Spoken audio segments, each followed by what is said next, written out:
Hello, good evening. Welcome to our channel Yushi Talks, and today we are talking about Brianna Grier. We'll get to know what was there in the body cam footage that was released as the schizophrenic woman dies after falling from cop car. Please continue to watch this video. Georgia deputies failed to shut the door of a patrol car while they were taking a woman into custody this month, resulting in her falling out of the moving vehicle and dying, state officials said in a report released on Wednesday, July 27th. The 28-year-old woman had been diagnosed with schizophrenia. She was taken into custody on July 15th while suffering a health crisis and died 6 days later after being in coma. Her family had called police while she was suffering from an episode, but the officers accused of her resisting arrest and took her into custody. The footage released shows Greer yelling at the officers arresting her, insisted that she is not drunk and saying, "I ain't broke no law and get off me. You see, if I don't hang myself when I get in there," she said, while cops, one of whom had activated his stun gun, took her into custody.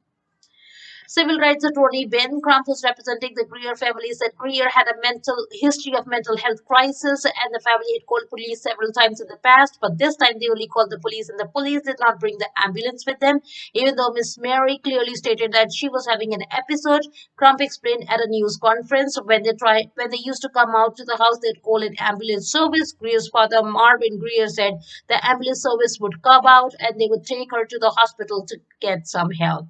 "If I had known it was going to turn out like this, God knows I wouldn't have called the police to come and get her," Mary Greer said. Brianna Grier had been in coma since the encounter, her sister said, but her ventilator was removed after a doctor told relatives that she was brain dead. "I just broke down and cried because it's ridiculous how she's laying up there with tubes and pipes everywhere on her for no reason because it didn't have to be that," Mary Greer said. Now the family has questions about officers' claims and wants answers. If she got out of the car, they had to let her out of the car.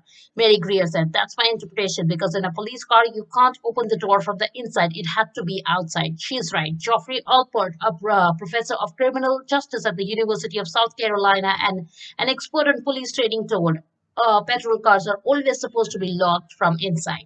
The body cam video fails to show if officers opened, closed, or had any interaction with the rear passenger side door, but the officer is heard asking another officer if the door is closed. Less than a minute later, after the officers drive away from Greer family home, the video shows an officer suddenly stop his vehicle and get out. Once out of the car, the officer locates a Greer laying on the side of the road face down. Brianna Grier does not respond to officer who is tapping her side and saying her name. The officer then radios onto an oncoming patrol car that is behind him and saying that they are going to need an ambulance. The footage does not show the moment she falls out of the vehicle, but does show her laying face first on the ground and then rear passenger car door open. The second officer says she is still breathing. She never responds to the officers calling her name after falling out of the patrol vehicle. The video ends with Grier on the ground while police wait for paramedics. So that's all we have in today's video. Please continue to watch this space for more informative news. Thanks for watching us. You have a wonderful day ahead. Bye bye.